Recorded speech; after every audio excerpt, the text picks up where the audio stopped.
Can you see me, Kyle? Mm-hmm. Hello? We're on to Cincinnati. You play to win the game. It was all that Dan Marino's fault. Everyone knows that. When it's too tough for them, it's just right for us.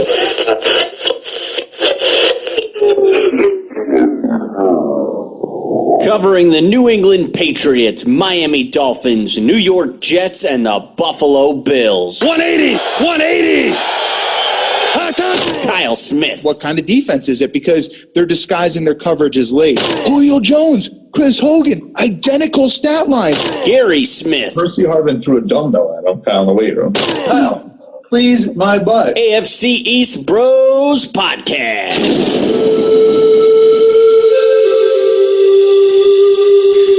Yes, it's yet another episode of AFC East Bros. And my gosh, it's happened, AFC East fans. You're a Patriots fan right now.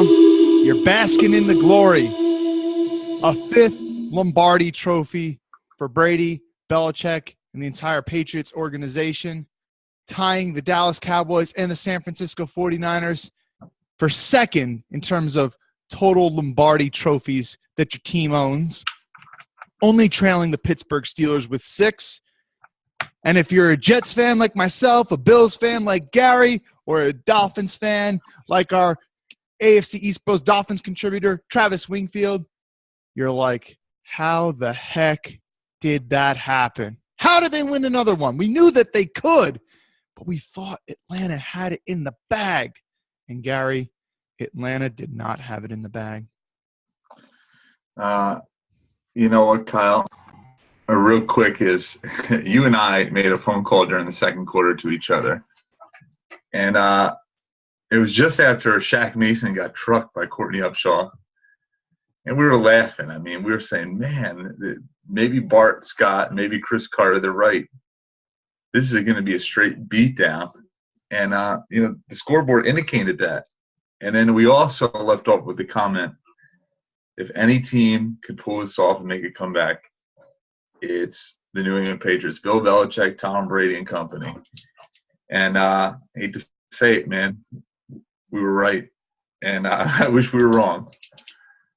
Yeah, we were pretty much right all off. I mean, shoot, going back to a year, Gary, once these off seasons, discussions started, we knew Peyton retired. We knew that Denver wasn't going to be able to keep all their free agents. They wouldn't be as good. We were looking at the Patriots roster. We're like, the Patriots are by far and away the favorites to win the Super Bowl this year. And pretty much we stayed consistent with that. I never, ever wavered for 1 second that they were going to win the Super Bowl. But then when we saw that they were up, we're like, you know what? It looks like, it's going to go Atlanta's way, but we never fully gave up on them. I thought about tweeting for a moment, this game is over. I don't know if it was at 21-0 or if it was 28-3, but there was a point in time when I considered it. Because, when you're in media and when you're on the social media sphere, there is something to be said that when you're the first to something, it gives you a little bit extra credibility. So if you're one of the first people that's going to say the game's over, there's no way that they're going to come back, you don't want to say that with 3 minutes left in the game and there's absolutely no shot for the team to win, but you want to be one of the first. So I thought about it, but then I was like, no. And I'm very glad that I didn't. But, Gary, had it been any other team besides Tom Brady and the Patriots, I would have said that. But because it was those guys, I was like, no way. And you know what? I don't have the clip. Maybe when I go through Game Pass, and I've not watched the game film yet, not the coach's film. Definitely for next episode, I will watch that. I'll have probably 20-plus screen grabs, maybe even 30-something, maybe even 40-something because it's the Super Bowl, and we'll do a little bit more in-depth analysis of some plays, who did what on this play, because it's the Super Bowl, and it is a game that we need to talk about in-depth. It's an AFC East team in the Super Bowl. But there was a point in time when Belichick, he said on the sideline, and, we have to become lip readers right here. Some thought that he said, we can't win this game. And then that doesn't seem like something that Belichick would ever say. Others interpret it, and this is the way that I would interpret it, like, we can still win this game. Yeah, I mean, Kyle, you and I have covered Bill Belichick for many years. as an outsider. It never seemed like this guy, especially, you got to think of all the comeback games they've had. Big deficits. He's not one to say that. So I truly believe that at maybe some point in the back of his mind, maybe he thought, yeah, this team is outplaying us, which they were. I mean, no one thought in that first half that New England had they looked like a defeated team. I mean, Kyle, you saw the reaction on the sideline. They were zooming on all these Patriots players. I remember one time they went to Shaq Mason and Marcus Cannon, and their heads were down after Atlanta just scored, and it just seemed like they were that sideline was totally deflated, no pun intended. And and then all of a sudden, the second hand comes around, and this team is like, you can see there's a spark in them. And I knew. Now, Kyle, keep in mind, if Atlanta started pouring the juice on in the second half, I knew that they'd probably win that game. But halftime adjustments are key in this business, and no one does it better than that team up in the Northeast and the New England Patriots. I mean, Bill Belichick had those guys ready. They knew what Shannahan was doing. They knew what Dan Quin was doing on defense. And kudos to that team. And once Brady had the blueprint down, he executed. Yeah, no doubt about it. And I can't remember, some reporter asked Belichick, I don't know if it was post-game, right before going into half. I feel like it was right before going into half because I'm pretty sure we heard this information relayed to us during the game. And that was like, when did you start making adjustments? He's like, well, you got to make adjustments before halftime. If you wait to halftime, you've waited too long. And we started to see some of those adjustments before half. Shoot, I mean, I know New England only had 3 points going into the half, and then Atlanta came out and put up another touchdown to begin the second half. But we did start to see Atlanta get slowed down in some regards. I mean, they were hitting that outside zone early on in the game. One of the first players of the game, 35, 40-yard run, Devontae Freeman. And that's the way that you run against the Patriots. I mean, they got those big defensive linemen, 320-plus pound guys that are going to two-gap, that are just going to beat the you-know-what out of your center or guards. And it's going to be really tough to run up the middle on them, but you can run lateral on them. Get those guys like Alan Branch running side to side. Wear them down. And Atlanta was doing that. And, again, I haven't watched the coach's film yet, but whatever adjustments that Belichick made, that outside zone was almost non-existent. And, Eric Turner has described the outside zone as a play that looks to minimize lost yardage on plays. It's supposed to – you don't want to get negative runs.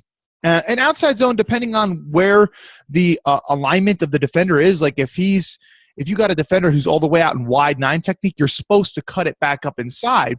And it didn't look like later on in the game, maybe earlier in the game, Atlanta was cutting it back inside, but it always seemed like Freeman was still trying to hit it to the outside late in the game, whenever they did run it late in the game, rather than bouncing it back up inside. And it didn't work, and there were some lost yardage plays, 2, 3, 4-yard loss, which actually goes against the philosophy of the outside zone play. And credit to Belichick and company that they were able to make that adjustment, set the edge properly, and not let the speedy running backs get outside.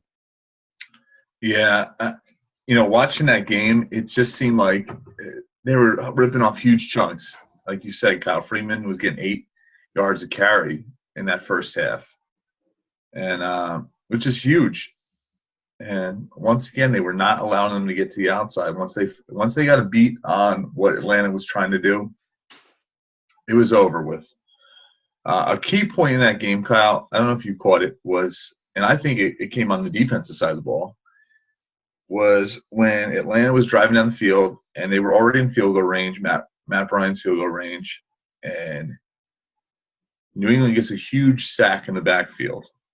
I believe it was Trey Flowers that got to the quarterback and put him out of field goal range. And I believe that's when things really seemed positive for New England. But that game could essentially been over had it been 10-point lead with such little time left. Took Brady 91 seconds to drive down the field after that it was just it seemed like Atlanta's defense ran out of gas, Kyle. I hate to use that term, and we said it numerous times about the Jets defense. We said it numerous times about the Bills defense, that they just looked tired. But Atlanta seriously looked tired in that game. And kudos, man. I mean, they are a modern dynasty. They are what we saw in San Francisco in the 80s. They are what we saw in Pittsburgh in the 70s, Dallas. I mean, this is a modern-day dynasty that we're seeing. And God, why can't Tom Brady take his wife's advice and retire already? Can he just do that for us? I was Kyle, an image came in my head. I was sitting obviously I was in Vegas, as you know, and I was sitting inside my room at night right before I went to bed, and I was thinking, I just had an image in my head that I saw Tom Brady in a dressing room. And Kyle, you might be too young to remember this, but remember the ice skater Nancy Kerrigan? I do not. All right. During the Olympic qualifiers, there was one of her rivals named Tanya Harding, and she hired a thug to take a baseball bat and beam it on her knee, on Nancy Kerrigan's knee. Oh, jeez. Kyle, I'm not making a threat right here on our show, but if I catch Tom Brady in a dressing room alone, you best believe those kneecaps are in trouble. I don't know if I could stop him. He doesn't seem like, you're – listen, the whole Deflategate thing was a whole, sham to me, and I've never been a Brady hater. Like, I don't wish them success, but I really do admire, like, what he puts into the game, what he puts in to be good. But I feel like if you're an AFC East fan, and even if you can appreciate his greatness, you don't necessarily want him to get hurt. You don't want to see a guy have a season-ending injury. I don't ever wish for injuries. We spoke about that before. Of course. But when you see him take these shots, like, you get a little giddy. You're like, all right, he can't – like, he's 39 now. These are going to add up with him. When you see him take 15, 16 shots in a game, as he did in this game, you do get a little giddy. Like, okay, what is this going to mean for him next season, right? He's going to be 40 next season. He turns 40 in August. After taking all these shots, it's got to add up, right? You get a little giddy. But even though he took all those shots in this game, and Garrett, this is one thing that you said when you called me at halftime, and I said this, is, Brady's got some type of look in his eye. He doesn't look confident right now. And we were deeming that to be game over. Because there have been times when Brady has shown his emotions. He's pouted on the sideline. And, ultimately they didn't come back in those games. We saw some of that when the Jets beat them in the playoffs back in 2010. But we were definitely wrong about that. He's definitely made from a different cloth than some of these other players. And, Gary, to your point about the whole getting tired out, fatigued, the reason why we repeated on the show is because it's true. It happens to defenses. Atlanta came out balls to the wall. They came out super aggressive. That's the way that they needed to play. They played aggressive style man defense, mostly cover one type of looks. And, Atlanta mostly runs cover three. I mean, like, again, it's the Seattle defense from a couple years ago with lesser personnel, which Seattle is basically all cover one, cover three. Now, cover one's an aggressive man-style defense for those that aren't aware, but cover three is a zone-style defense where you have one single high safety who's responsible for the deep middle, and you got the two outside corners responsible for each deep third on their side of the field, but it's a zone coverage. Atlanta did not run much cover three in this game, but yet they ran mostly cover one. They mixed in some blitzes, some pressure packages, lots of stunts early on, but they did not do that later on. Later on, they started getting conservative, and maybe it's because let's just make them catch the ball in our zone, and then we'll tackle them, and then we'll just let a whole bunch of time tick. There's no way that they can get touchdown after touchdown after touchdown and really get back in this game. Eventually, it's just going to be too much to come back from, and eventually the time will work in our favor as long as we don't give them quick scores. But eventually they got gassed late, Gary. They got gassed late, and they got away from that aggressive man-style defense that kept them in the game from the very beginning. But that's the way that most oftentimes when you're going to beat Brady, you're going to be aggressive against him. you're going to not be playing soft zones. We talked about this last week and the week before that when Brady shredded the Steelers. The Steelers, year in, year out, they always get shredded by Brady, but they always run those soft zone coverages, which Brady and the way that New England runs their offense, he's going to find the open spot in the zone. Zone defenses, they have openings. It's just a reality of it. And Brady, based on his ability to read defenses and his accuracy, he will find the soft spot in the zone. Whereas a man defense, if you got, as long as the coverage is good, and coverage doesn't last forever, you got a shot when the corners are taught to play really sticky on the receivers. And usually when Brady loses and the Patriots lose, it's from really aggressive game plans. The only time that I can really recall that they lost with more of a zone-style defense was in 2010 against the Patriots, against the New York Jets, I mean. And again, I think that game plan really threw Brady off because when they trounced the Jets, I mean, Rex Ryan was always known as a man type of guy who's going to hit you with a lot of blitz looks. In order to run those blitzes, you got to run man coverage. And I think Brady was expecting that game. The Patriots were expecting Rex to do what Rex always does. But then Rex hit them with a completely out of left field game plan that involved a lot of zone coverage, and I think it just really threw the Patriots off. But even if Rex tried to do that again in future games, it never worked after that. But yeah. Go ahead. What I was going to say is we've said numerous times on the show, you can't leave everything status quo when you're playing Tom Brady. Eventually he's going to get a beat on the team. And unfortunately for Atlanta, it came a lot sooner than later. Had this come in the fourth quarter when he started mounting his comeback. And let me tell you something. It looked like that with 19 unanswered points. It was doom. And Kyle, we said early in the week before this, I asked several guests that we had on, and I asked yourself, and we spoke in private, what would make you feel confident in Atlanta if they were going to win this game? And I said, 2 names. If they just had 2 names, I think that would put them over the top. Another edge rusher in Adrian Claiborne was probably their best edge rusher outside of Vic Beasley, and a true shutdown corner in Marcus Trufant. I think if they had those 2 names, with the way they played, that might have been just a little bit of difference that put them over the hump to win this game. And, then, you can obviously have the New England Patriots fan that tells me, well, what if number 87 was out in the field? Which is fair. Yep. I just felt like going in this game, if those 2 names were in there, we're looking at Atlanta's first championship. I think even if Gronk was in there, you're still talking about those 2 names. Because let's face it, Kyle, when you play Tom Brady, you got to have a bunch of fresh rushers. You got to have a lot of bodies, guys that are applying pressure up the middle, and you have to have corners that can hold their water. They don't have to necessarily be shut down, but they got to know their responsibility because Tom Brady, like you mentioned, will find soft spots in a defense. So you have to have a well-disciplined defense that covers large areas of the field and knows the responsibility, cannot get caught up in the fancy stuff.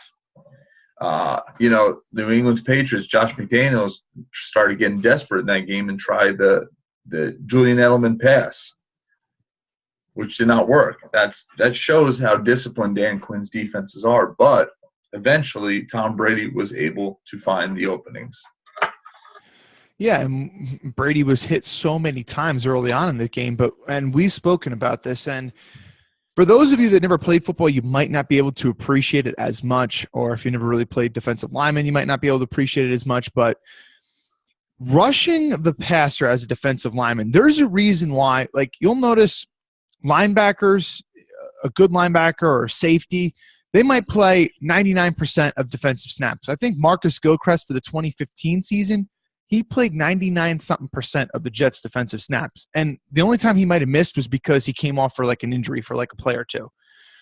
But you'll notice even good defensive linemen, like in Ndamukong Suh, I don't even think he plays 80% of the Dolphins' snaps, and he's getting paid quarterback money.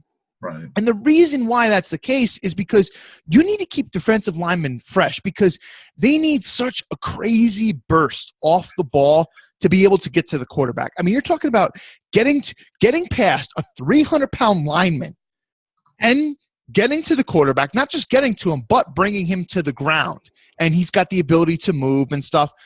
In order to do that, you need to be super quick. You cannot get there with a jog. You cannot get there lollygagging it. You need to have a get off like you're running a 40-yard dash at the combine. That's how quickly you need to get off the ball, and you need to have burst after that. And both of us playing defensive line, it's, when you're constantly rushing play after play after play, you don't have that same type of burst. And I think back to when we played Carteret, week 2 of my high school year, senior year of high school, we were up 19-0 in that game.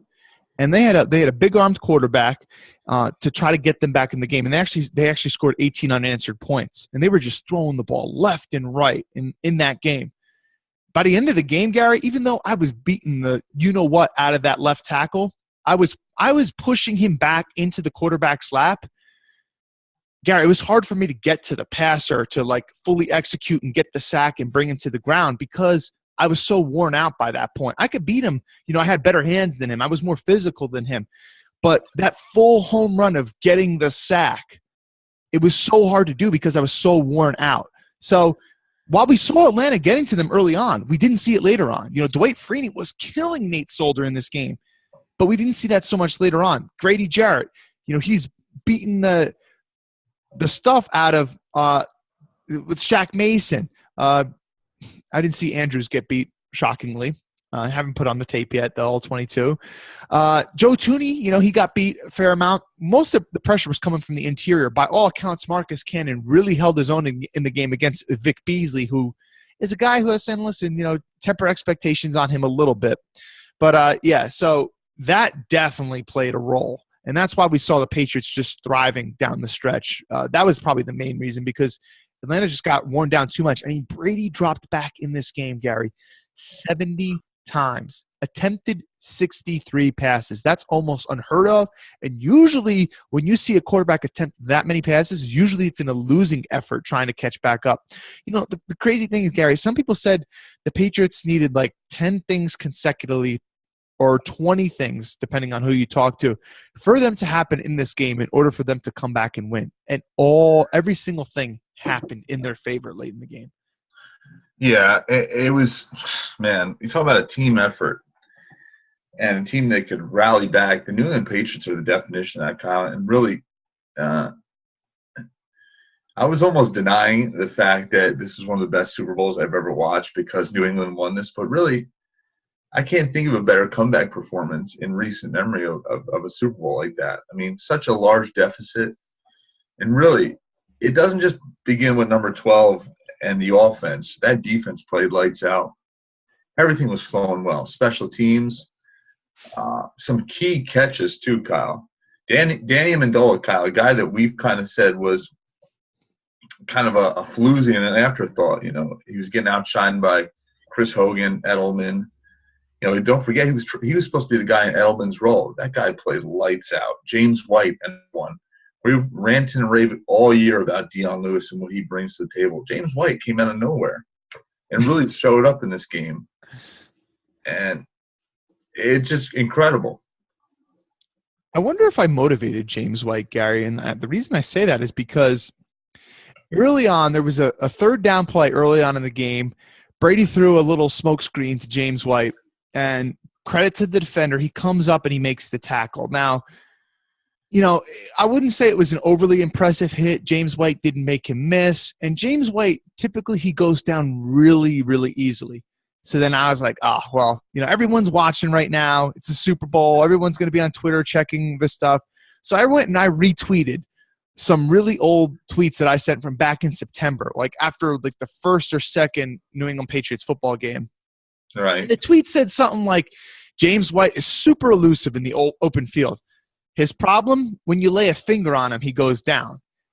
And I retweeted that, and then I think I might have retweeted it twice during the game and even said it. And, people are liking, retweeting the tweet because the Patriots fans know it's the truth.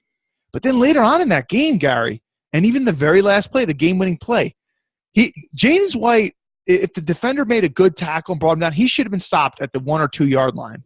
Right. But he broke tackles and he got in the end zone. And it wasn't just that, Gary. He broke several tackles in that game, wasn't just making people miss. I mean, his Twitter handle is Sweet Feet White. I mean, he's known for being elusive and having quick feet. He is not known for breaking tackles and throwing people to the ground. And, you know, once they do hit him, he bouncing off contact. That's not what he's known for, but we saw it in this game. He had 14 catches in this game. Kind of, Gary, reminds you of the last New England Patriots Super Bowl victory against the Seattle Seahawks, in which Shane Vereen, another scat back out of the backfield, he had, I believe it was 12 catches in that game. I mean, and they serve a similar role, those guys. I just thought Dion Lewis – I was actually shocked, Kyle, that Dion Lewis did not get much of a role in this game. They decided to go with James White. I would love to know what was the psyche behind that, because all along this whole season we've been ranting and raving that Dion Lewis is the man and LeGarrette Blount is the sledgehammer in this offense. And, Kyle, I got to tell you, be quite honest with you, I took a prop bet. I was in Las Vegas, so I took a bunch of prop bets. I'm going to name them on this show. And don't follow me when it comes to gambling advice, especially when it comes to football. Fighting, that's another story. So my one prop bet was under-over, meaning if I bet either one, I would win a lump sum of money. So I bet it. There was a prop bet saying Dion Lewis would get under-over 9.5 yards, and I bet it over. I thought he would surely rip off a 10-yard run. I mean, he's elusive, he's explosive. Total yards? No, in one run, in one rushing attempt. So I bet the over, so he'd get over 9.5 yards. Kyle, I'm seeing this guy, he's not even in the game. And when he is in the game, he's getting stopped in the backfield, or he's getting maybe 3 yards to carry. The last play of that game, Kyle, the last play, remember Brady ran that fake bootleg, and then Dion Lewis got the ball? Yeah. And he ran 11 yards, so I won money. But this whole game, I was sitting to myself, my friends are like, oh, it was such a smart bet you took in the beginning of the game. And then they're all laughing at me. It was a dumb bet that I took. Another bet I took with Kyle was Tom Brady's first pass would be a completion. I bet it would be a completion. He throws the ball to 7-11. My man drops it. It was like the worst day of betting. I bet Atlanta with the points. I said to myself, this is going to be a close game regardless. I still picked New England to win this game, but I thought it was going to come down to a point or two. I was, like I said, when you and I spoke on the phone, I was already counting my money. Yeah, you know, it's and this is the craziest bet, Kyle. Viet convinced me to take this one bet. 0 points in the first quarter. With these two high-powered offenses, you'd think that someone would at least made a field goal. And sure enough, the score was 0-0 after the first quarter. So, and I won money off of that. So the Patriots have never scored, not once in the first quarter of any Super Bowl. That's insane. Regardless, what about Atlanta? They didn't score either. And that's shocking. I mean, we know the Patriots have good defense, but still. And this is the tweet that I was talking about. James White, it's really shifty and good in open space. His problem is he goes down when a defender lays a hand on him. And let me just pull this up, make it a little bit bigger. So there's James White out of the backfield. This is week 1 against – and, look, literally a hand was laid on him. I don't know who this defender is, but how the heck do you go down? And it's not until he gets touched does he go down right there. But that's James White for you, and that's kind of been the MO of his whole career. But in this Super Bowl, something got into him, but we didn't see it till later on in the game. Kyle, do you think he was extra because you know what? During the season, usually you save your body to get to the postseason. Do you think there was just an extra little bit of juice, or maybe he read some of your tweets that was the cause of that? Maybe, maybe he checked his phone when he was in the locker room. And who the heck is this guy? AFC's pros. Who's this guy with the beard making fun of me? I'm gonna prove him wrong. Listen, we've said this before. Players do search their names on Twitter. It does happen. I mean, I tweeted out Rontez Miles laying a nice block on special teams, and he's liking and retweeting it. You also remember we had that heated running back debate, and I still believe this, Jeff. Kyrie Robinson is garbage. He's done nothing throughout his career, and you guys actually that was the best signing. Kyle, of course, tagged me in a tweet, and Kyrie Robinson liked it. But that's just proof right there. But listen, for a guy whose Twitter handle is third string running back, You don't really have high standards for yourself. Yeah, it's his Twitter handle is #3RB. I was like, maybe he probably doesn't mean maybe his number in college was number 3. I looked it And up. he was a running back. That's not true. That's not true. So why the heck would you put your Twitter handle on #3RB? I don't get it. It doesn't make any sense. Yeah. But even when he came, he had that bad fumble when he came in for the only game he played this season was against the Patriots on Christmas Eve. And he actually had a decent amount of nice runs, and it's not easy to run against that Patriots defense. But then he fumbled. So, I mean, I'm glad that the Jets are going to finally move on from him. You cannot rely on him at all. But it is interesting how players search their names, even bigger name players, Gary. I mean, you could see why a guy like Kyrie Robinson would do it. He's a roster bubble guy. You could see why maybe like a guy like Rontez Miles would do that. But someone like Richie Incognito, been to multiple Pro Bowls in his career, even he's searching his name at times. And I believe, I could be wrong, maybe Eric tagged him in a post. But he had some interactions with Eric on Twitter, Eric Turner, our buddy at cover1.net. And, now they've kind of hit it off, and Eric from time to time will tweet back and forth or DM with Richie asking him about certain schemes and asking him about double A gap blitzes and things. So, players definitely watch that stuff. I don't think James White was doing that at halftime, but wouldn't be shocked if he saw it in the past that I've critiqued him in that regard. And another crazy thing is some people, Gary, wanted to cut James White in the offseason. Believe it or not. Really? Yeah, Patriots beat writer Ben Volen, most notably. Some people call him Trollin' Volen. Trollin' Volen, I like it. Trollin' Volen. Yeah, but Gary, without further ado, I'm going to go ahead and I'm going to bring on a special guest in a moment. In the meantime, while I'm pulling up, I'm cueing the music, just go ahead and give this guy his credit, Gary, because he really deserves it, Gary. What are we talking about here, Kyle? It's none other than Gary. Wait for it. People have been asking about him. Where has he been? Yes, here we go.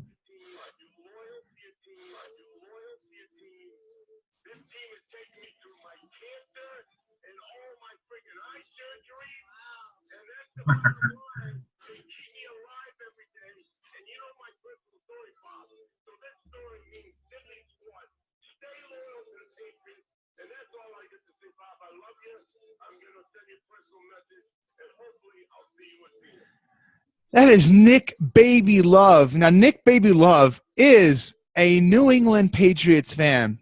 But, Gary, this guy, love him or hate him, I would say most love him. He's got a lot of people that are 100% backing him or on his side. Gary, I had Dolphins fans tweeting at me, messaging me, private messaging me saying, listen, I don't like the Patriots. I miss Nick Baby Love. Where's he been on your show? And I kind of hope the Patriots win for his sake. Wow. I didn't know that, Kyle. Yeah. Kid you not. Nick Baby Love, how's it going? Hey, guys. Playing a little bit under the weather, but I'm glad I called in. It's a Thursday, I guess, right? It's not Tuesday. Yeah, Days are confusing sometimes. Yeah, Gary. We're always Tuesday. We haven't missed a Tuesday in probably 3 months straight, but we had some mitigating circumstances. Sometimes life gets in the way. Gary's stuck at airports, flight layovers, all that jazz. And then yesterday just didn't work out for other reasons. We don't usually record on Wednesdays, so here we are Thursday talking about the big game that you were watching. Nick, you said you've never missed a Patriots game, and boy, oh boy, was this a good one not to miss. Well, like I said, it's great to call in. I want to call in more often, and, shout out to all the AFC East fans there. It's great, that the Miami Dolphins and the Buffalo Bills and the New York Jets fans get something to shoot for.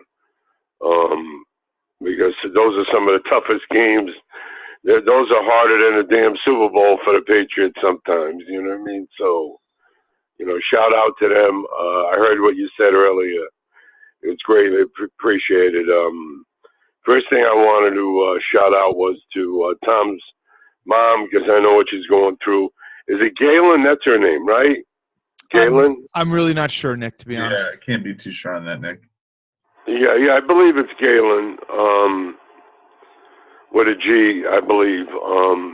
She's fought through cancer and all that for, a couple of years minimum. So, this is like imposing your will, people, other great quarterbacks, there's so many, headed by Joe Montana.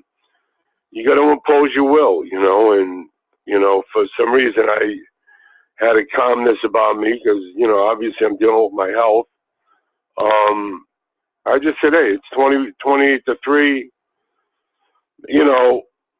They obviously need a couple of breaks, and, is Atlanta, that was the first question I was asked you to, because obviously I want to comment about Devin McCourty, putting that aside for a minute. I was saying to myself, without going into a long story, they need a break and whatnot. And,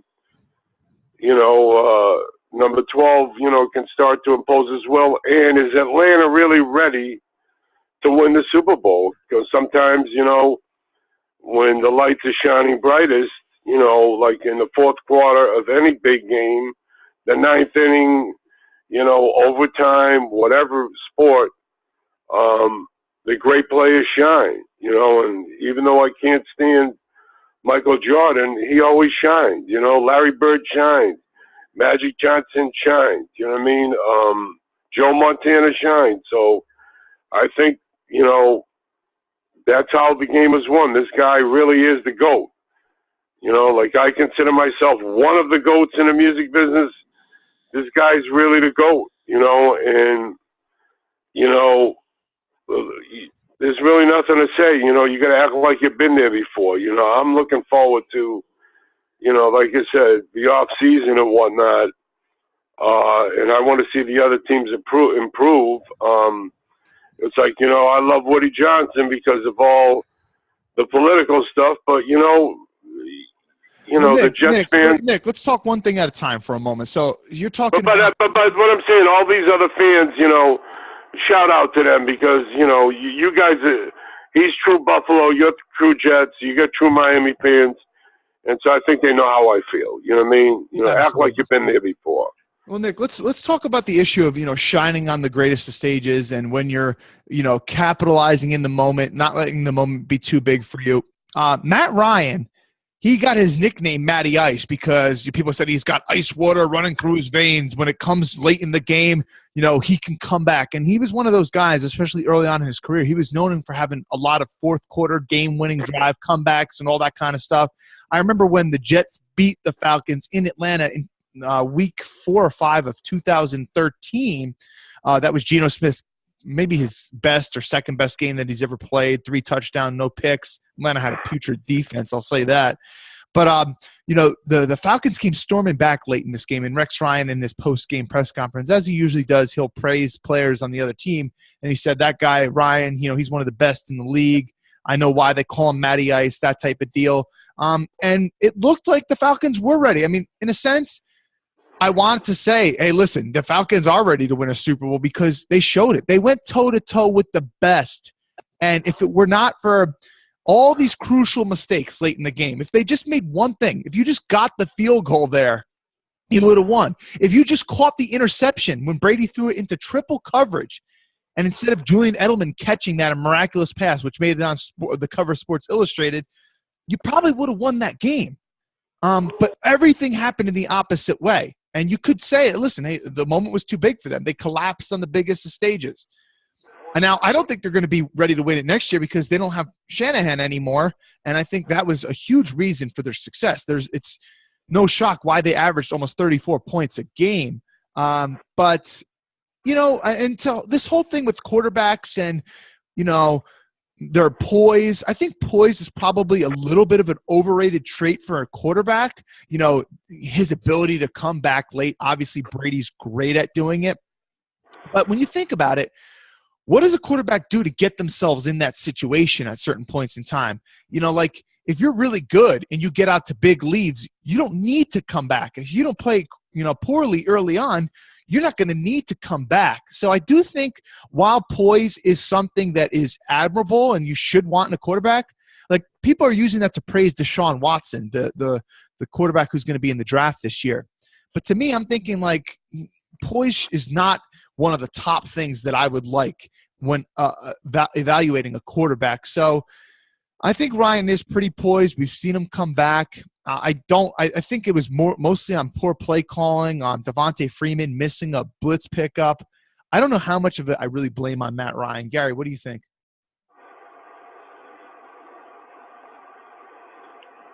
And we're missing Gary's sound at the current moment. Well, I'm still here, but hear you, Nick. No. We're waiting for Gary, unless you're there, Gary. You hear me? Yeah, we can hear you now, Gary. Yeah, go ahead, Gary. Go ahead. All right. I'm sorry. Mike was on mute. Anyway, back to the subject, Kyle. I really think that Atlanta, like you said, Kyle, they're a young team. They're an explosive team. They got a lot of key players. The lights didn't seem too big for them because, in fact, they look like the poised seasoned team. And, Kyle, I hate using that term too, poised. But really, if you look at that first half of the game, it was a tale of two halves. Atlanta seemed like the team that's been there before, that first half. They had everything going. New England's head was in the dirt. They were moping around, and Atlanta was on fire. Something happened, and you got to give credit, I think, none other than Mr. Bill Belichick because, Kyle, they came out explosive the second half. And Atlanta – like you said, Kyle, they're going to be missing Kyle Shannahan. A lot of success that happened was due to Kyle Shannahan. I don't think they'll be back next year. I do think New England, though, with Josh McDaniels, with Tom Brady, with Bill Belichick, with a ton of cap. Now, keep in mind, they got to re-up on some key free agent Jabal Sheard, Dante Hightower. They might want to address Malcolm Butler this offseason. There's a lot of names that they need to re-up with, and it's going to be an interesting offseason for them because a lot of these guys, Kyle, we mentioned, after they get the Super Bowl ring, and in some cases two of them for these players, even Chris Long is another name they might want to re-up with. They want to go to greener pastures or go where their money's at, and it wouldn't surprise me that a lot of these names that we just mentioned might leave because – they've already won 2 world titles. Yeah, I mean, you're Logan Ryan. I mean, you won 2 Super Bowls already in 4 years. Obviously, you love playing for the Patriots organization, but you were a third-round pick. You've only made, $2-3 million after taxes, maybe total over 4 years. And then if the Patriots want to pay you $2-3 million less per season over a contract that spends 5 years, and you're going to be the number 2 guy, whereas you can go to a team and be the number 1 guy. Listen, I mean, you're probably going to go elsewhere.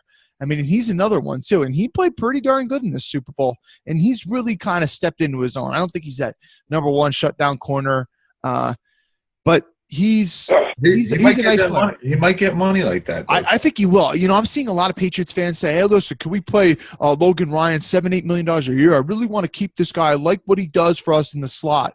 Which you'll notice, Logan Ryan was playing a lot on the outside early in the year, but then once they got Rowe and Rowe started to get more up to snuff, they started playing Rowe more on the outside and keeping Logan Ryan in the slot. Kind of trying to transition him out, I think. But I don't know why a lot of Patriots fans think you're going to get him for $7-8 million. That's not going to happen. Let's not forget, a couple years ago, Cortland Finnegan was getting a $10 million a year deal, and that's like 5-6 years ago now. So Logan Ryan he's easily, in my mind, going to get over $10 million a year. And as we said last week, Gary, there is something to be said that when you win a Super Bowl, teams are going to be willing to spend more on you. Like, oh, this guy, he's part of a winning team. It's an extra thing to up your price tag. Yeah, New England has a lot of interesting moves to make this offseason. Nick, baby love, man. I got a little bit worried, man. I thought that you were mad at us or something. No, I'm not. You know, like I said, I just want to reemphasize, because I heard what you said before. You know, I'm just taking care of my health. You know, you got to be proactive, and that's why I shouted out Galen, you know, Tom's mom, because you never know, you know, how much that was weighing on him. But, you know, all this talk, like what you're talking about, it's good. You know, it's good because this whole show is about the AFC East. I like it because it's all teams that play in the AFL. You know what I mean? The Jets and the Bills. It's some historic franchises, and I can't remember about the Dolphins. I guess they were in they weren't an original AFL team, but they were in the AFC. So, you know, it's going to be, like I said, you got to act like you've been there before. I mean, nobody can take all my gold and platinum records away from me, or all the albums I've been on, etc. You know, it's about to me. You know, it's about the show. It's about the fans, and you know, I want them to all. I mean, you know, this division gets so overlooked. Hey, Nick, speaking of fans, Nick, you sent me a text a couple days ago with 3 of the youngest, cutest New England Patriots fans. That is none other than your grandkids, and I actually got them on the screen right now. Those that are checking this out on YouTube, you can see Nick Baby Love's grandkids, New England Patriots fans. Oh, yeah. That's fantastic, man. That keeps me going, you know. And just to tell you some inside story, my youngest daughter, they live in Los Angeles, and my youngest daughter, she's 31, Carol Ann, she was calling me up. She was with, you know, she does what she does, but she was with a bunch of music people, you know, and it's not that they were rooting for Atlanta. Some people were rooting for Atlanta, but they're all just against the Patriots with all the politics and the BS. And I said, honey, don't worry about it. We got them. This is the truth. I said, we got them at 28-3. Let's see if they got the balls to just put the nail in the coffin. And you said it right. It's common sense. It's what is taught, you know, because I'd like to come on a couple of things before I get off, but just very simply, it's what is taught. You know, it's not that they run it like a business, you know. The Crafts of business people, and you know, Belichick, they all enjoy football, you know, and the competitiveness. So it's like I enjoy the music, and I enjoy calling certain shows because they treat me with respect, like this show. And so, you know, you can look back at things, but shoulda, woulda, coulda. It doesn't matter, you know. Trump is the president, and the Patriots are the world champs. You know, yes, I love Matty Ice, but you know what? You're gonna regret that the rest of your life. So you got to go in prepared, like you guys prepare for this show, or you prepare for your kids in class. In other words, how many times have I heard, and I'm like sick of it, that if they would have just ran the ball the 2 or 3 times and kicked the field goal. Well, they didn't, because maybe the moment was too big. You know what I mean? It was just like too big, and they weren't thinking right. And they said, hey, we can pass the ball. We did it. And then the Patriots made a couple of plays. And, you know, come on, the odds of winning this game, yes, my kid kept calling, and we were back and forth. And then everybody in that house, there was 30 people in L.A., and she was the only one for the Patriots, and my 3 grandkids, you know, they don't really understand, you know, 4.5, 2.5, and 1. You can see by the picture, everybody, and thank you for putting that up. I says, hey, well, this is what's going to happen, and they're going to get the 2 points, and let's see if they just have a shot. And obviously, if it was going to go to overtime, there's no way Matty Ice is beating the GOAT. It's just not happening. You know what I mean? And this is without Gronkowski and, you know, and et cetera, et cetera. But, you know, bottom line is, you know, you can't throw this in people's faces. Atlanta had a great year. And, you know, it's just, it's the little things you do, guys, in life. You know what I mean? And look at the Cowboys with all the hype. How do you think the Dallas fans, they've won, what, 2 playoff games since '96? That's Is it about right. inexcusable? 2009, they beat the Eagles at home, and then they beat the Lions a couple seasons ago. I mean, 2014. Gary, you're a Bills fan, and hey, look I remember the greatest Bills fan, God rest his soul. I wish he was alive today because he'd deal with all this political BS that's going on. The famous announcer there, Tim Reiser, the biggest Russert, Tim Russert, Russert. You guys should Google that. The biggest Buffalo fan in history. And they went to 4 years and they did their thing. They had some bad luck. So, it's about, this is a blessing for the AFC East. Hey, Nick, maybe the moment was just too big for them. No, it was. That's just the way it is. I mean, like I said, I've done all this stuff. You know how many of the Patriots called me when the New Edition film came on, on BET, which I'm one of the guys that discovered the New Edition with my buddies Arthur Baker and Maurice Starr in Boston. One thing led to another, but that came on BET, and all of a sudden, all the Patriots people were like, Jesus, maybe this guy really is famous or whatever. And they'd all call me on the Nick Baby Love hotline, and I go, hey, it's no big deal. I just want to tell the truth. You get what I'm saying, Gary and Kyle? I hear you. Hey, Nick, I have a question real quick. We're going to get off subject a little bit. Hey, that movie, it came out in the early 90s. It's called Fat Beach. Did you write any songs for that movie or produce any of those songs? No, I didn't, but I want you, if you're talking about movies, your audience and everybody, if you want to learn what I'm all about, keeping this simple. There's a movie that Robert Townsend produced that one of my best friends, a guy named Gregory Popeye Alexander, he's in the movie. The movie's called The Five, F-I, not with a number, but VTHE, FIVE, Heartbeats, like with your actual heart beating. The greatest underground R&B, soul, whatever, which I come out of. I'm very old school with, Temptations, to Hal Melvin and the Blue Notes, to Tavares from New Bedford, Mass, to, like I said, new Kids on the Block, to obviously New Edition and many other groups, because I'm from Boston. Remember, I was born in Worcester, Mass. So please check out The Five Heartbeats. It's like one of the most amazing underground movies. We all love it. I got it on the DVR. In fact, I may have to watch it soon. But you guys are right. It's like, I speak a lot and I do things, and I've had a really rough stretch.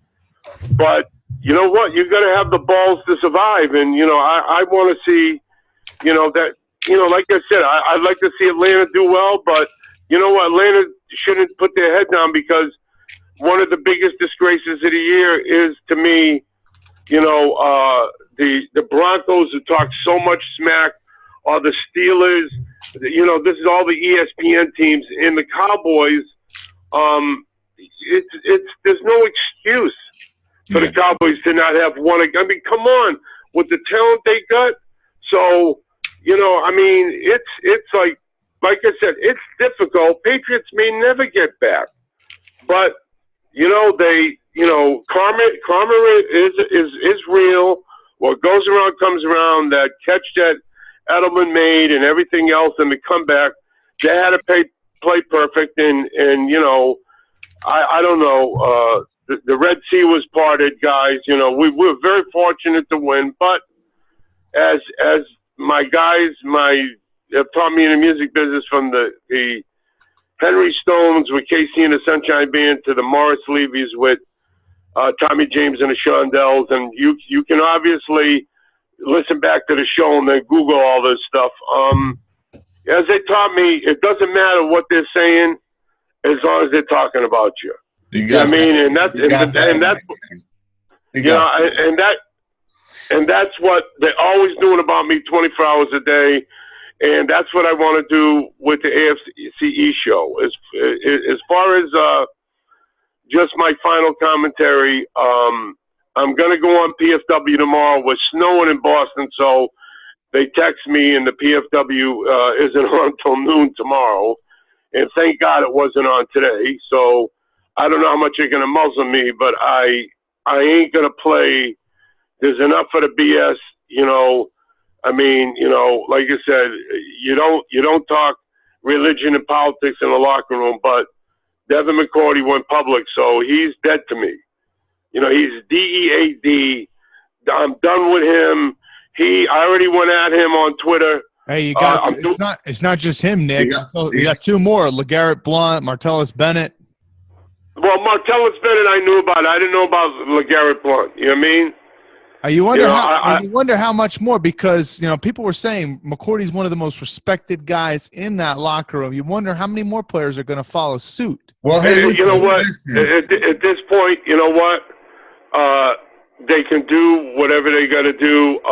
Well, you got Nick, real quick. You got to know that Tom Brady didn't show up because he didn't believe in President Obama. So, well, you know what? Straight up, you know, because this show is about keeping it real, right?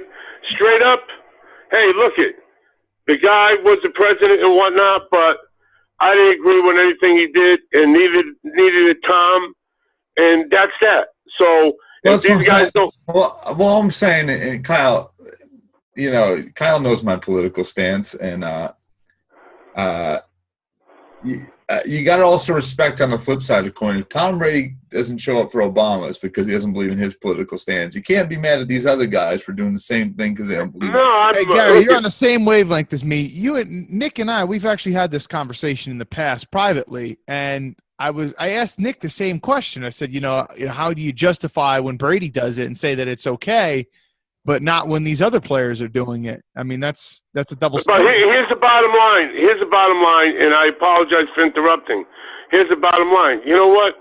You're right to a certain extent, but it doesn't mean that, like I said, LeGarrette Blount, you know, I'll find out more of that. He's country. He's from the middle part of Florida. Okay. Martellus Bennett, I knew, because he's going to go to free agency. There's no way he's going to stay with New England. He's going to want too much money. I don't want them overpaying for any player.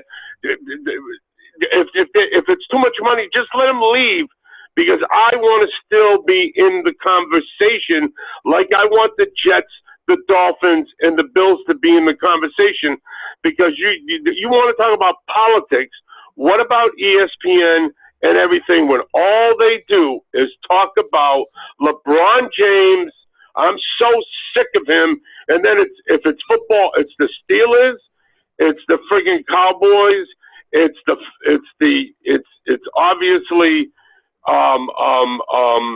you know, the Giants. Like I said, Steelers, Giants, you just know it. Cowboys, the Broncos, of course. Those are the teams they talk about, and sometimes the Ravens. You know, they even, you know, whatever. It's mostly them, the Giants, and them. So, you know, the point of the whole thing is, you guys are right. Everybody's got a right, but also I have the right as official, unofficial leader, Patriots Nation. You've seen all the tweets, Kyle.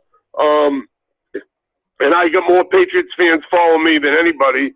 And I'm on Twitter now, where when I lose 500-600 followers in a 3 or 4 day span, it's just like, it's no big deal. I just picked some back up because I couldn't go on Twitter. I was at the hospital. So as far as this thing, this is going to be a big, big thing, because I'm going after. Well, hold on. Nick, I love your ranting. I want to keep it going all night, but I'm just going to say this as a guy who is very conservative and a guy who is a small business owner, so a lot of right-wing concepts jive with me, and I always vote right.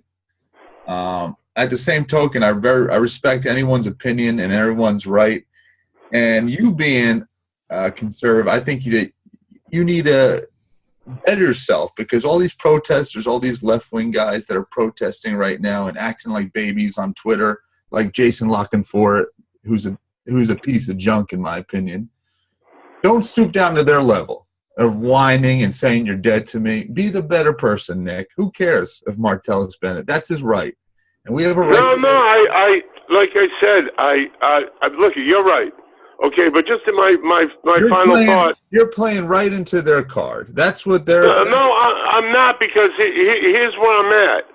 Okay, here's where I'm at. Look, I try to explain to the people, the 350 people that work there, and mostly a lot of people in the building at one one Patriot place in Foxborough, Mass, know who the hell I am. All right, so the point of the matter, Mr. Kraft. This is it's too deep a conversation. Except Mr. Kraft has been there. All I'm saying is, enjoy the players, enjoy what they do in the community, what they do off the field, their political stance. Let that fall by the wayside. But my advice to you, Nick, and someone who I admire and respect, is don't say someone's dead because they believe a certain way. Because you know what? I guarantee you would exercise that same right had you had the opportunity to meet President Obama. I'd say right now, if I had the opportunity to meet Bernie Sanders or Hillary Clinton, I would decline because I just don't believe in them, and I think that Bernie's a genuine guy, but a lot of his theories are very socialism, and I wouldn't want to meet him. But at the same token, I would respect anyone who does, and I wouldn't say that they're dead to me. So I think that's the stance that everyone would take. Yeah, I think Gary, you're spending a lot of wisdom on us. Listen, I really have to agree with a lot of what Gary's saying in terms of just respecting the other person's ability to have that opinion, and let's not have those double standards. Nick, you're on Twitter at NBL Music Salerno. Everyone go and give him a follow. Nick Baby Love does tremendous work, and shoot, man, you're starting to see some of these things come about, and a lot of these people, Nick Baby Love has had a lot to do with them. And Nick, I will say that the guy that made the intro for our show, he wanted your opinion about it. So I think the two of you guys got to get into contact with one another, and we'll see where that goes. Nick, thanks for coming on. Please give him my information. I did last night. He said he's going to contact you, all right? Yeah, he can text me, whatever, but bottom line is he did a great job, and that's an example of all the talent out there.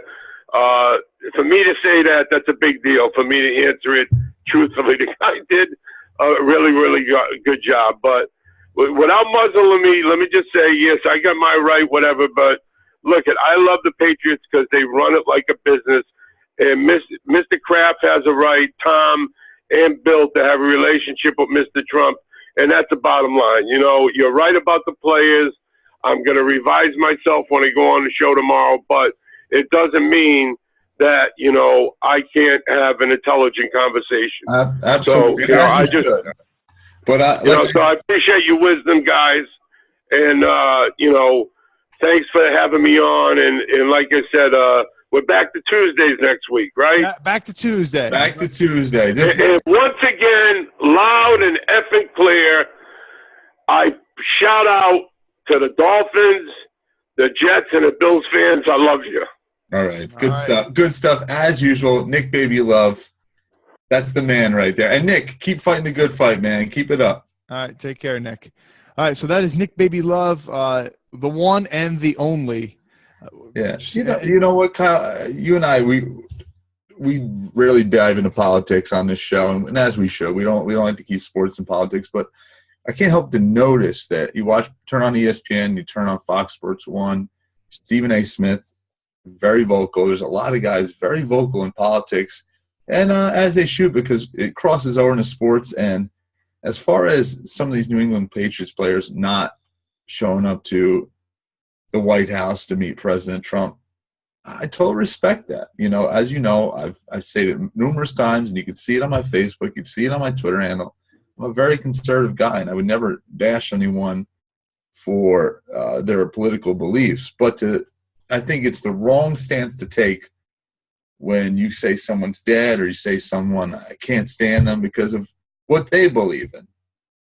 I think we gotta have an open and intelligent conversation as listeners and viewers, and that's the thing too, Gary, is because listen, people come from different walks of life. They experience different things. Nobody is going to think the same exact way. But the way that we progress as a society is that when we understand people's differences and we still have respect, right? You still have respect for their ability to think and believe in what they believe. You don't have to agree with them. You don't have to adopt their beliefs or whatever.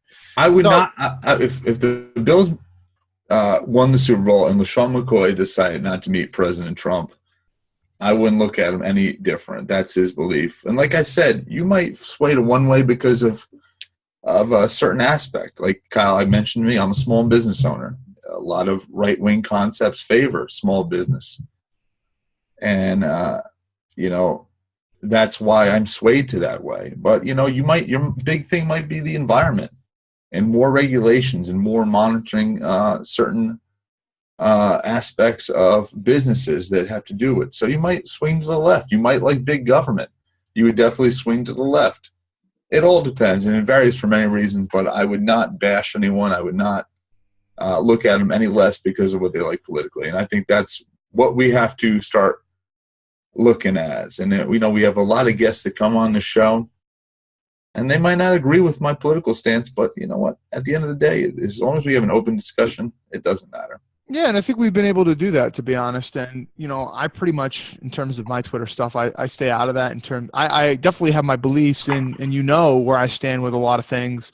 But, I don't use that space for that. That's not what I'm – No, and as you should. And the thing is, and we've brought people on here and stuff who I see engage in that stuff a lot of times and stuff, and it's not to say that I agree or disagree with them on a lot of stuff. I definitely have my opinions, and I see them posting that stuff.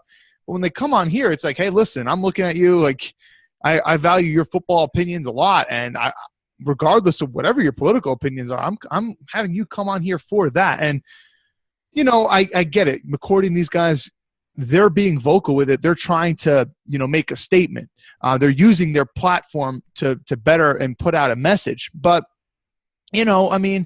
when we look at them, we're probably mostly admiring them for what they do on the field. We can admire what they do off the field. That could make you fall in love with a player. Like, I respect this guy. He always did the right thing on and off the field.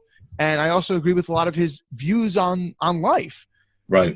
But when I think the primary thing that you should look at with a player is what is he doing for your football team? And honestly, whatever a guy's political views are, that's not going to sway what they're doing for your football team one way or the other. Respect what they do for the team. Absolutely. And like I said, I think that I'm glad Nick Baby Love had a come to Jesus meeting, as they like to say, and really thought, cooler heads prevailed, and really you should admire the player, not what he stands for, Kyle, because I think we get caught up in a lot of times. People may say, well, Gary, you don't like Jason LaCanfora because he's a liberal. No, I don't like Jason LaCanfora because he's a hack, and he'll put out false information that's not true. He's a headline grabber. So that's where my disdain comes for him. I could care less whether he voted for Hillary, Obama, Trump. It doesn't matter to me. I don't like that he – and there's several – if you look at my news feed on my Twitter handle, there was a guy that tweeted what was it? The linebacker from Baltimore Ravens, Jason LaCanfora. He's coming that guy the guy who spelled his name ORR. Uh-huh. He's about to sign a big lucrative deal with the Baltimore Ravens. No, he retired the next day, you idiot. Like, that's what I'm saying. Like, you are a hack. You don't know nothing. I'm surprised you even have a job. That's why I don't like, because anything he says has no validity, in my opinion. And there's several cases with LaCanfora. That's why I said Ian Rappaport, sometimes Adam Schefter, but Ian Rappaport seems like the most reliable source, in my opinion, in the major media. Interesting.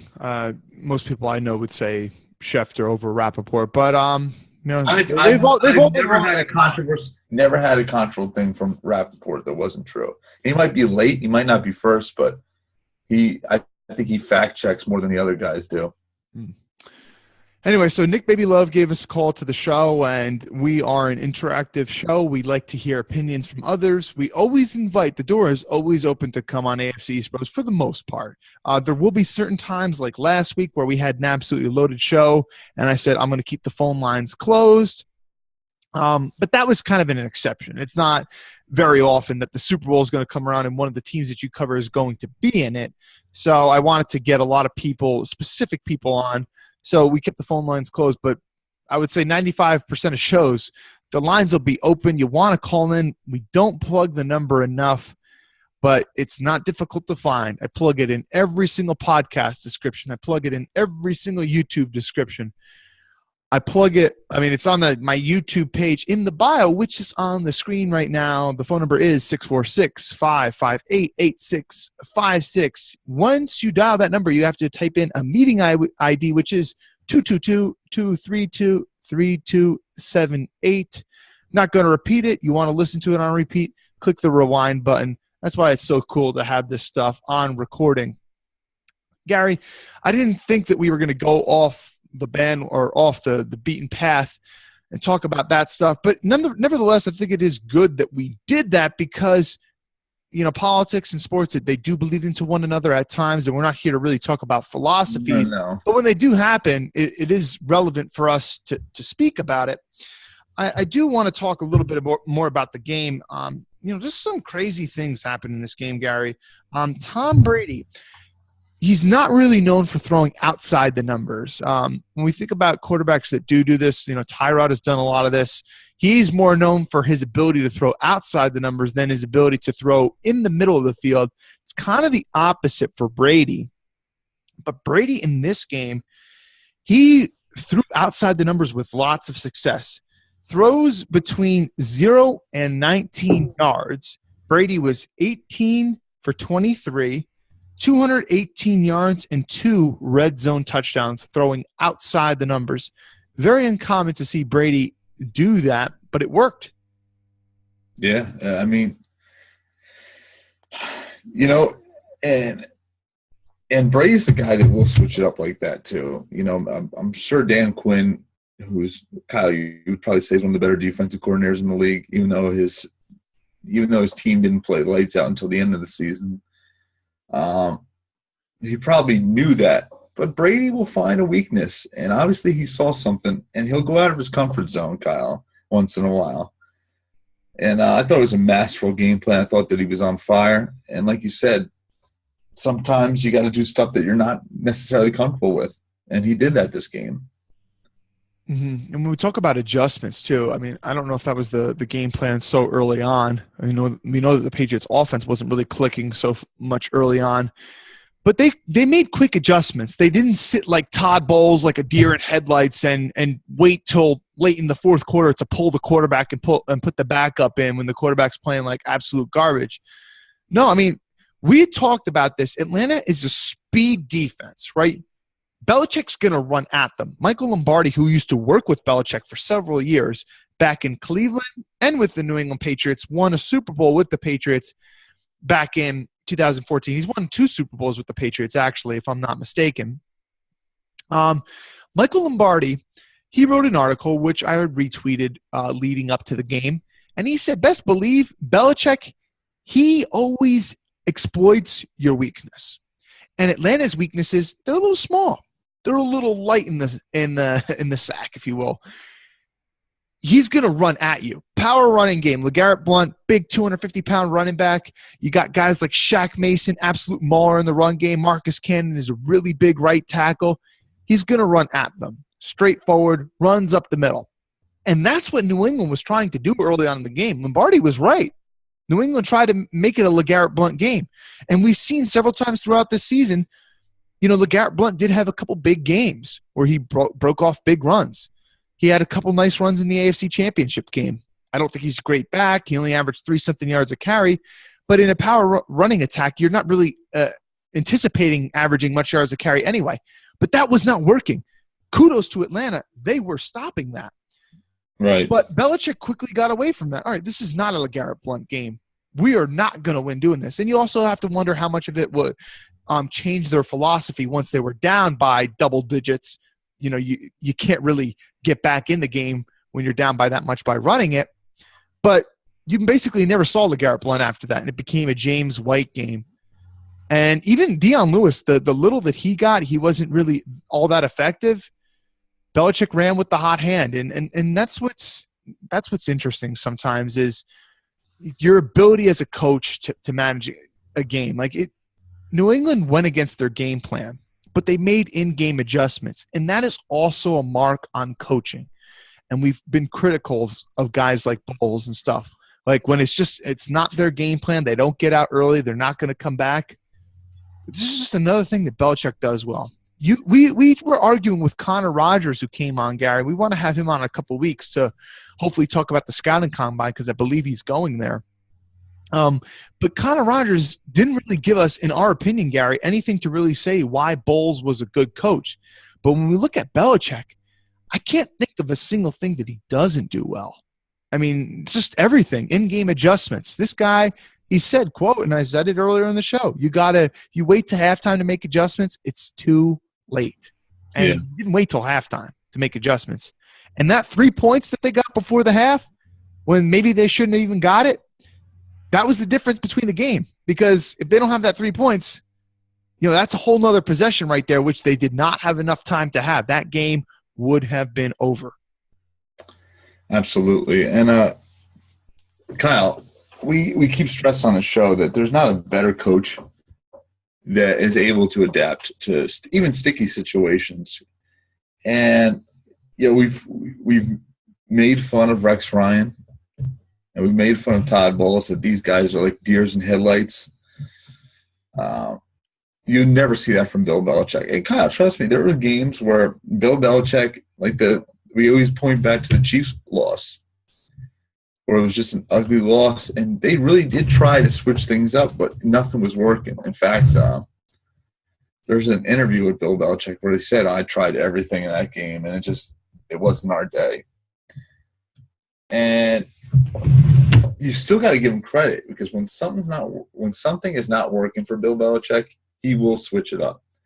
How many times have we seen Todd Bowles and Rex Ryan just go with the status quo and keep getting trounced? I'd rather someone I could think back to the Patriots game, not this past season, but last year, where they threw all those really quick passes because they knew the Bills had a good pass rush. And Rex Ryan did not do a darn thing to switch it up. And we've seen this time and time again. And we've seen this from many coaches. We're not just talking about the Jets and the Bills. Bill Belichick is a mastermind, and he will continue to be a mastermind. And I just want to know what the heck we have to do to get rid of this guy. Shoot, man, I guess he keeps winning. Eventually he's got to retire. Maybe he'll hit 70 and then he'll retire. Well, he said he will not coach into his 70s. So he did say that. And interestingly enough, I'm pretty much never going to do Twitter polls again for talking about player evaluation. I just care less for it. The proof is in the pudding. The proof is. But I did. I don't know if you saw this, Gary. I know you were really busy with business stuff over the weekend, but right before the game, probably like 2 hours or whatever it was beforehand, I had sent out a Twitter poll about. Let me pull the poll up. But basically, in the poll, I was asking AFC East fans in general, would you rather have the Patriots win this game? They get their 5th Super Bowl, most all time for a quarterback, passes Montana. He's going to pass Terry Bradshaw as well. Then guaranteed them win the Super Bowl, or they lose the Super Bowl, but Brady and Belichick play and coach for another 5 years. Gary, did you see the poll? I did not, Kyle, but between being in Scottsdale, Arizona, and doing my business trip and several other ventures, I really was not on Twitter much at all. So yeah, I don't blame you. How do you think, before I pull up the poll so that you can see it, how do you think most people voted? They would want them to win this and retire. And that is how most people voted. Of course. Here it is right here. Here is the numbers right here. And the exact wording is, AFC East fans, would you rather? And I felt like it was relevant for all my followers to vote on this because I guarantee you, Kyle, the 22% that we're looking at right now on the screen, we're all Patriots fans. And interestingly enough, that's not true. Brian Peckinpah, who's come on this show a couple times, and he is a very loyal listener to the show, he's actually one of the people that said lose. I guess in his mind, I'm never going to vote for a team that I hate and despise to win it all. And I'll take my chances that they won't win it in the next 5 years. Otherwise, major injuries could happen. Just getting to the big dance is difficult. The percentages are always against you that you won't win it all. I guess that's the way that he's voting. But a lot of Patriots fans, this 22% that said, hey, listen, I want them to lose, they were saying, listen, if they're around for another 5 years, we might get 2 wins in that span. Yeah, which is smart. Yep. And the likelihood is, Kyle, the polls, the Vegas polls just came out. Guess who the in-season favorite is to win the Super Bowl for next year? Oh, it must be the New England Patriots. The New England Patriots, and rightfully so. This is like a living curse that I'm in right now. Think about it, Kyle. I had guys tell me, because I was in Scottsdale, Arizona, and then I drove out to Vegas, and it was scatter with Bills, Patriots, you name it, every team, Jets jersey. It was a Super Bowl haven of a lot of Broncos fans, a lot of Seahawks fans. And you know what they said to me, me being a Bills fan? They were saying to me, man, sucks that you're in the same division with the Patriots. And that's the God's honest truth. It sucks. It is not fun. It is not good. Even when you think you have a solid team on paper, it doesn't matter. You're almost guaranteed 2 losses a year no matter what. Yep. And even if you do have a good season, even if you have 11 wins, you have to hope for a wild card. Maybe even 12 wins. You got a lot. And getting a wild card, not only are you not getting that first round bye, but you're automatically on the road for your first playoff game, which matters tremendously. And just look at the Patriots as a prime example. Whenever they've won the Super Bowl, they've pretty much done it mostly playing at home. I know that the first year they won it all, they beat Pittsburgh in Pittsburgh to win it all. But other than that, they basically pretty much had home field advantage throughout. It really, really makes a difference. And a lot of people say, oh, the Patriots, they've just had an easy road. Like Earl Thomas, I was going at it. He didn't respond to me at all. But, I don't know if he was drunk or high or whatever. But he was saying that, Brady's got such an easy route, man. His road to the Super Bowl is so easy. What if he was in our division, which is kind of comical because the NFC West, we thought it was going to be great this year, but it wasn't. The Rams are a joke. The Cardinals were bad this year. The 49ers are, some would even say, worse than the Cleveland Browns this year. So they're a joke. They're going to be a good team to come, though. No doubt about that. Yeah. So Earl Thomas, I was kind of trolling him a little bit. I showed some video clips of when Brady was torching him, where Brady completed in a super tight window on Earl Thomas in their matchup earlier this year. But, some people are saying, well, the AFC East is such an easy division. But it begs you to ask the question, though, is the division actually not that bad, but it just looks like it's bad because the Patriots just dominate every year. And you have to think, if one of these other teams were able to get a divisional, they were able to get win the division, get in the playoffs, and then have a home field playoff game, once you get in the playoffs, anything can happen. We've seen that with the Giants in recent years, but it's always harder for these teams to get in the playoffs because you have that one team at the top that is just dominating and beating them and getting 5 to 6 wins every year in the division. You have to wonder and ask yourself the question, like, okay, well, if the Jets got in the playoffs one year and had a home game, what could they have done? If the Dolphins were playing at home this year rather than playing on the road, well, they beat the Steelers at home this year, whereas when they went on the road, they got trounced. Steelers are a bad road team, good home team, kind of the same thing with the Dolphins. So if that game's in Miami, could that game be different? I still think the Steelers win, but we might be looking at a much closer game. So, yeah, you could say that the Patriots, it's not like they have elite competition in the division. I don't think anyone's going to argue with that, but they definitely make the division look worse than it is. They're the reason why there's been this coaching carousel. Because if you win a couple more division championships, you probably secure your job for a couple more seasons. Another thing that we were talking about in-game adjustments, Gary, and speaking about another team in the AFC, we spoke about how Rex wasn't good at doing it. Bowles certainly isn't good at doing it.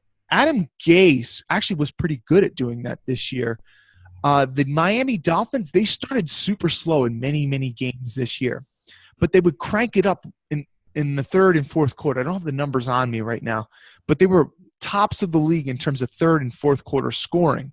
So that might show, and our buddies over at the Miami pod, they have said, well, that really is a criticism on game planning for the week. And Adam Gase, he's calling plays, but he's also he's in charge of the entire team. And you'll notice that most head coaches don't also play call.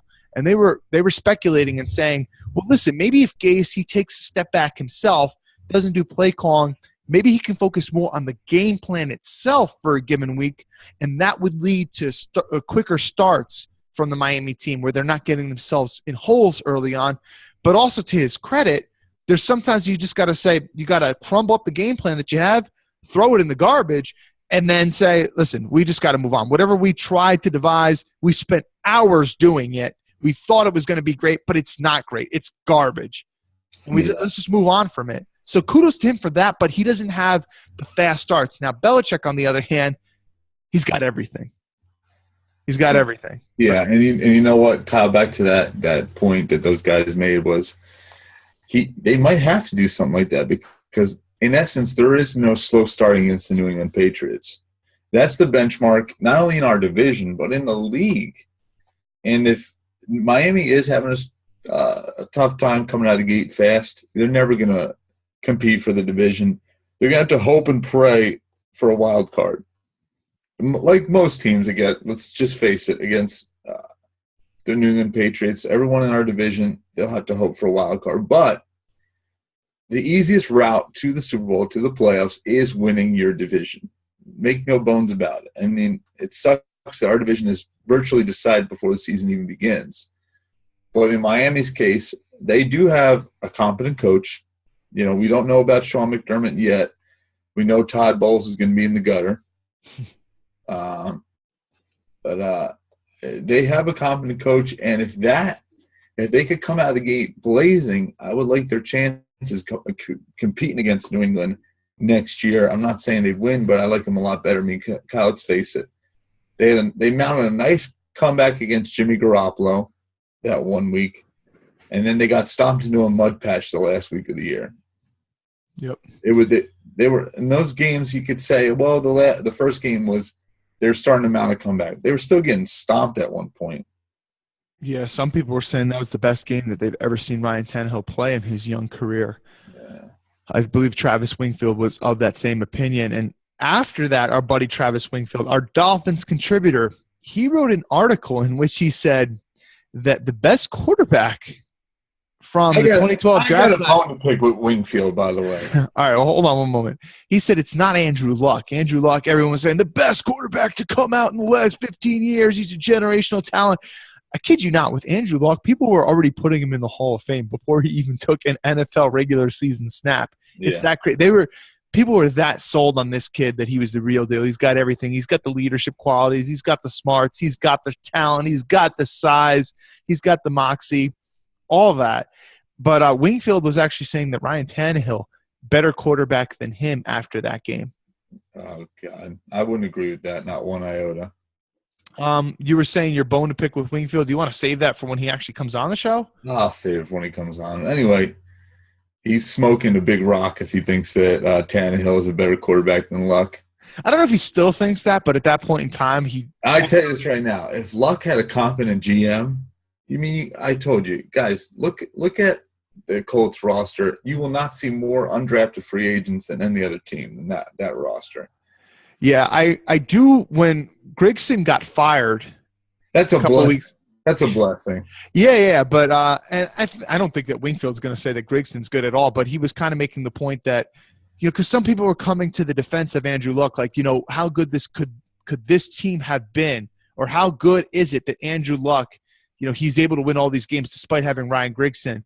I think Wingfield said something along the lines of like, well, maybe Luck is just massively overrated, and then maybe that we're overvaluing what he brings to the team, and maybe we shouldn't. The criticism of Grigson is a little too harsh. I'm totally paraphrasing, so if I'm misquoting you, Travis, please let us know. But he was kind of coming to the defense of Grigson a little bit and saying that Andrew Luck definitely deserves more blame for that reason. Oh, God. Yeah. Totally disagree. Gary, I don't want to spend too much more time. This is going to be a brief show because season's over, and this is really a dead time for news right now. News is going to kick up a lot with the combine and all the names that we're going to familiarize ourselves with these next couple months because they're going to be draft eligible. And then we got free agency, how these new free agents are going to fit within a given team. So we got all of that coming about. We're going to keep this one a little brief, but just in terms of the game, Gary, specifically offensively for Atlanta, we all know that they got more conservative on defense and they got gassed defensively later on. But Atlanta's offense, there seems to be some debate amongst people. Were they too conservative or were they too daring later on? Conservative. That thing I mentioned you when they could have kicked the field goal, Matt Bryant, run the freaking football. Run the ball. So that was not conservative then. That was too daring then. Too aggressive. Well, I'm saying to you, go with what's working. You know where you're at. Go with what's working. I think that they're being too cute, Kyle. Maybe that's the word I'm looking for. Yeah, I think they were too cute. And I think that's an example of too aggressive. And I was kind of trying to defend Shannahan a little bit later on in that game. I was talking to some Jets people that were saying, "Hey, listen, anyone still want Shannahan?" And I was like, "Yep, I still would." And in that situation, there's nothing to defend right there. You should not be calling a pass play right there. Know what of course you'd like to score a touchdown, but the reality is it's third down. You're in field goal range. You have a good kicker, right? Just keep it in the 40-yard range, and he's going to probably have an 85+% chance to nail that field goal. And if you go up by 11 points, the Patriots need a touchdown, a 2-point conversion, and a field goal with like 4 minutes left in the game. That's not happening. They're not going to do that, right? So kick the field goal there. All you need to do is run it right there. You should not be passing the ball. And because they passed the ball, they took a sack, and then they got a holding call. And, yes, you can get a hold on a running play. It can always happen. But it's more likely that it would happen on a passing play. The odds would say that it's more likely to happen on a passing play. And I get it. Atlanta likes to do a lot of outside runs. They were at their best when the running back was getting to the outside. And whenever you run to the outside, you're more apt to getting a holding call. But you could easily tell your lineman, hey, listen, this is a situation right here. We're going to block it like we always do. No holds. And if that means that you get not as good as a block as you normally would, then that's what it means. But right. You can't get the holding call there. You lose 10 yards. They lost, 20-something yards right there between those two plays and got themselves out of field goal range. It was unbelievable. Like I said, it was like a nightmare unfolding. Like, worst-case scenario and everything. Like, you get your hopes up in the beginning of the game. You're thinking, oh, yeah, hell yeah. This is what I'm talking about. Then you see the slow descent, and finally the train just crashes into the end of the bridge. It's just like, oh, God. Yeah. Some people that listen to this show might just think I'm like an incognito. I'm a Patriots fan just disguising myself in a suffering Jets fan mask. No, that's not the case. I do admire the Patriots. We both do. But Gary, when you called me, I was super giddy. Oh, man, we were like pigs and shit. We were so giddy. I was telling everyone this story. Like, I was telling Dad this story at the airport. Like, he's like, oh, yeah. And I was like, Kyle and I were laughing. We were so happy. We were like, oh, my God, Shaq Mason just got trucked by Courtney Upshaw. It's like they don't stand a chance. This is great. And then we did also, after our laughing fest stopped, we also came to the realization that we're dealing with the New England Patriots, Tom Brady, and Bill Belichick. And we also said that this might be short-lived, and unfortunately, we were both right. Yeah, you were saying, hey, listen, we should make our banner Brady trying to dive for that tackle on all four when he got kick six. And, people were doing that. They were putting the crying emojis on Brady as he's taking the interception back. We all saw, I should probably put it on the screen, the epic image of Brady on the ground face first, and you just see Alford's back, and he's so far down the field running it in for a touchdown. Those images actually, and it's interesting how print media works, but those newspapers, were printed prematurely and sent down to people in like Florida and other places saying that the Patriots lost. Because, again, there is something with news. If you're the first to a situation, you get higher praise or whatever. But obviously, the Patriots came back. But and another thing that I was saying to you is I I was saying I've not been this souped for a game since I don't even know when. Maybe week 2 when we beat you guys, the Buffalo Bills in Buffalo. I mean, I obviously got really happy in that game, and I was clapping. I was on the edge of my seat in that game. Yeah, I mean, there's 2 correlations to both those games. That was the Jets Super Bowl, and we were watching the Patriots Super Bowl. I think the Jets Super Bowl they actually lost this year. That was when they played the Patriots for the first time in MetLife. They gave the Patriots a really tough game, but the better team. I think no Jet fan wanted more than to see Rex Ryan lose after kicking them out of the playoffs the year before. Well, I get, but to your point about that game obviously meant a lot more. I was rooting for by the time we played the Patriots the first time, I was rooting for us to lose. I was happy that we gave them a tough game, but we still ended up getting the loss. But yeah, I definitely wanted that game tremendously. But I was saying, like, you know, I was cheering and screaming like, yeah, and like I could get really, really loud. Sometimes to the point like there's a small baby that lives under me at my apartment. I hope to God I didn't wake the baby up. We were going nuts. We had a house. There was 16 of us. We were all watching the game, and we were just going. And there was this little shit kid there that was rooting for the New England Patriots, and sure enough, when they were mounting their comeback, he was rooting for them. We wanted to throw him off the balcony. But you know what, Kyle? At the end of the day, it was a cool game to watch, and I wasn't surprised. You know, as crazy as that comeback was, I wasn't surprised. Yeah, and it's just another thing to add to Brady's legacy, Gary. I mean, he already had the most Super Bowls of any quarterback. He was tied for that. Not only does he get 5th ring and solidify himself as the only one with there, but the greatest comeback in Super Bowl history prior to that was 10 points. He doubled that and then added another 50% to that, 25 points. I mean, listen, and Brady said this in an interview. I guess it was on WEEI, a local Boston radio station. Brady said it was an interesting game. He's like, because how many times have we gotten blown out? He's like, you could probably count them on one hand in my entire career that we've gotten blown out. And not only did we get blown out, but we were coming back. And I get it. All the Patriots Super Bowl wins, they were really close games. But we haven't had to see that. We haven't had to see him come back from that drastic of a situation. Even comebacks in his career. He's had some pretty big comebacks because he's played in so many games. But that's such a rarity. And to do it on the greatest of stages, it's just another thing to solidify his legacy. And to anyone who's arguing and saying he's not the GOAT, I mean, I think you're arguing a pretty stupid position. I had a 49ers fan try to bring up the Montana argument with me, and I love Montana. Good, great quarterback. He's no Tom Brady, and that's the God's honest truth. And the Niners won one without Montana too. Yeah, and you know, when you look at them stat for stat, the Montana argument falls by the wayside. Yeah, and we can't necessarily just go by stats because it was a totally different era. You were able to play defense much more apt. You can be much more physical on defense and not worried about getting called for illegal contact or whatever. I don't want to hear that. I want to, like I said, I don't think stats is the best way to judge them if that's what we're saying. Even still, with all things considered, Brady is such a drastic gap stat-wise that you can't even compare that. And I do want to my defense of Shannahan, I will say this.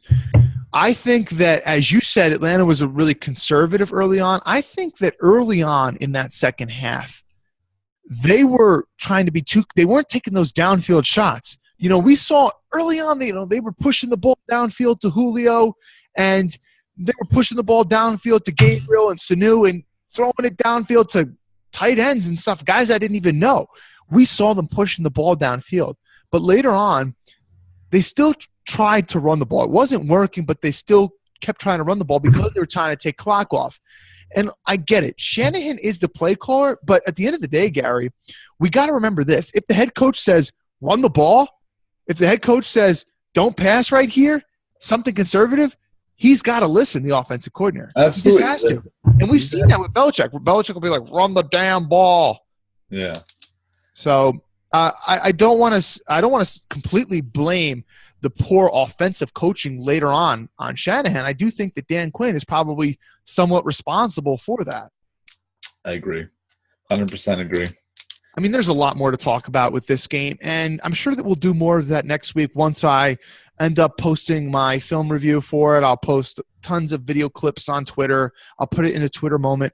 We'll use a lot of those clips to talk about it because news will still be slow at this point, and it is still the Super Bowl. And when we watch the All-22, we always come and see new things that we didn't see at first watch on the regular broadcast angles. Hey, listen, Dolphins fans, Jets fans, Bills fans, we did not talk a lot about your team today, and that's because your team is not that good. And if your team gets really good, well, basically you'll get an entire show to yourself if you make the Super Bowl like the Patriots did. So anyway, that's going to basically do it for this show. We'll be back next week, normal time on Tuesday. I'm going to try to get some guests on to talk about the scouting combine because really from this point on, Gary, it's free agency and draft, and that's what we really got to start to focus on. Gary's on Twitter at AFC_EastBro. Gary, I'm on Twitter at AFC East Bros. The show number to call in is in my Twitter bio. I'm not going to say it again. You want to email the show, afceastbros@gmail.com. You got a really long question, you're not on Twitter, that is the way to ask it. We'd love to hear you call in, and we'll see you next time. Peace.